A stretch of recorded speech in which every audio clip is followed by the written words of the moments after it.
ladies! Don't we love talking about our female stories, like childbirth and fun things like that? But you know what? There's one thing I hated talking about and hated hearing from the older and wiser women in my life when they said, hang on to your hat because you're going to start gaining a lot of weight when you start going through that change of life. Did that happen for me? Well, stick around and I'm going to share a story with you that might give you some hope in how not to gain weight during perimenopause. Hi everyone, welcome back to my show, 5 on Fridays. It's Christine Trimpe with Joyful Keto Life. Welcome back to this week's episode where I'm going to talk about the dreaded female issue of perimenopause and menopause. Specifically, how not to gain weight during perimenopause. And I feel like I can speak to this topic because I just entered menopause. I know that might be a little bit TMI, but I'm here today to tell you how I did that and didn't gain any weight during perimenopause. In fact, I lost over 100 pounds during this change of life season. I'm just going to speak to you in a vlog style to hopefully share some inspiration with you in how it's possible to go through this time of our lives and not gain weight. So first of all, this time of my life started back in the late fall of 2015. At that time, I was diagnosed with obstructive sleep apnea, and I was also having very painful ovarian cyst. I also had a lot of bloating, so in order to get to the bottom of my health issues, my doctor ordered a pelvic and an abdominal ultrasound. It was in those ultrasound results that I did actually find out that I had ovarian cyst, and I also had fatty liver disease, but that's another topic for another video. Anyhow, so I had these painful cysts, and she also suggested that it was most likely a time for a hysterectomy for me. I did not want a hysterectomy, and I knew in the back of my mind that most of my health issues were probably related to hormones. And that was based on just a little bit of research I started doing on sleep hormones because of my obstructive sleep apnea. Anyhow, I did a lot of research on my own, and I found out that sugar is a major hormone disruptor. Learning that sugar is a major hormone disruptor, and by sugar I also mean refined and processed carbohydrates. Learning about that is what, by the grace of God, put me on this path to healing. So in order to help alleviate these painful ovarian cysts, I started doing a lot of research on my hormones. So that is one tip I have for you. I want you to learn the science, apply the science so you can change your life, and that's actually my hard and fast rule number one. When people ask me how they can change their health, that is where you need to start. You need to get to know your hormones. For example, I did find out that estrogen, of course most of us probably know this, but estrogen does diminish as we age. And some studies have linked this diminishing estrogen to a change in our metabolism, slowing down our metabolism, and also citing that estrogen is responsible for where fat is distributed in your body. The fat is being redistributed from our hips to our stomachs. So that's why some women experience a lot of weight gain in their stomachs during this menopausal period of life. And what really struck my attention was when I learned that estrogen is attributed to higher incidences of metabolic syndrome, which I had been told over the years I had metabolic syndrome, so that was something that piqued my interest.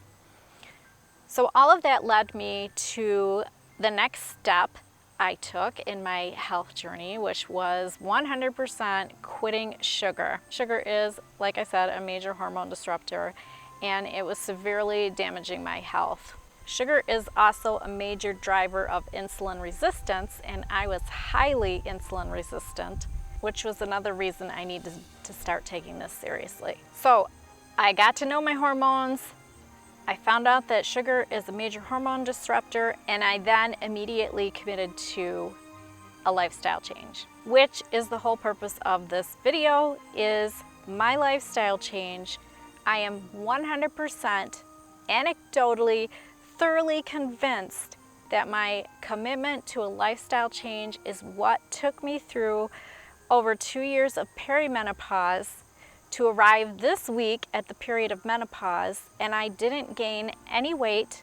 In fact, I lost over 100 pounds during this period of my life. And it seems crazy given all the wise, worldly advice I had been given the past couple decades of my life that I was going to gain a ton of weight, which obviously I couldn't afford to do. So I committed to a lifestyle change. I healed my body, I healed my mind, I healed my soul, praise God. I survived perimenopause and came out on the other side healthier than when I went in. And even though I follow a ketogenic low-carb diet with intermittent fasting, the key is lifestyle change. Not all of you need to eat a strict keto diet like I did. Not all of you are as severely metabolically damaged as I was.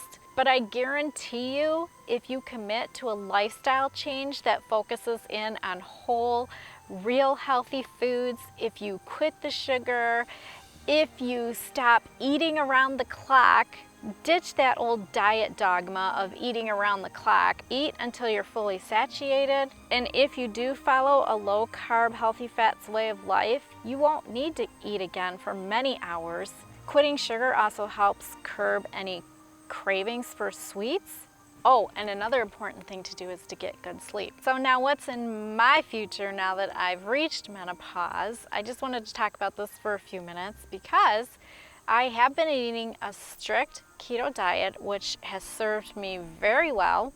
But now, as my body continues to age, I want to focus in on building more lean tissue so I can be strong and flexible as I travel through my 50s, into my 60s, 70s, 80s, 90s, 100s.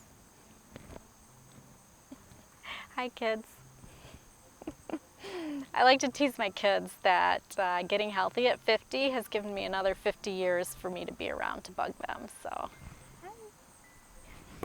anyhow, I am in the process right now of juggling how much protein, how much fat, should I lower the fat, should I up the protein, what should I do, adding strength training. Key takeaway is that I'm now healthy, I feel great every single day, I feel amazing, and I am not afraid of postmenopause. I'm not afraid of gaining weight because I know that I eat proper food for my body.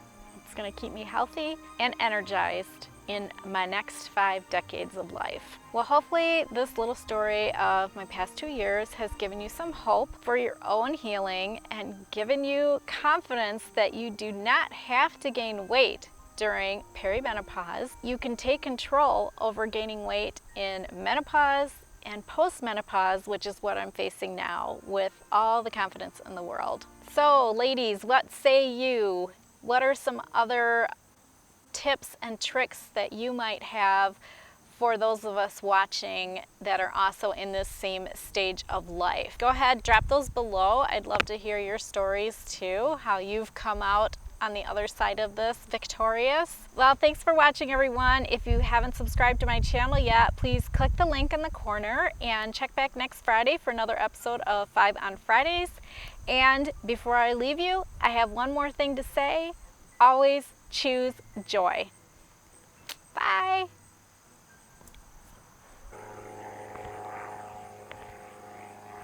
It's another airplane. What was I saying before that airplane passed over?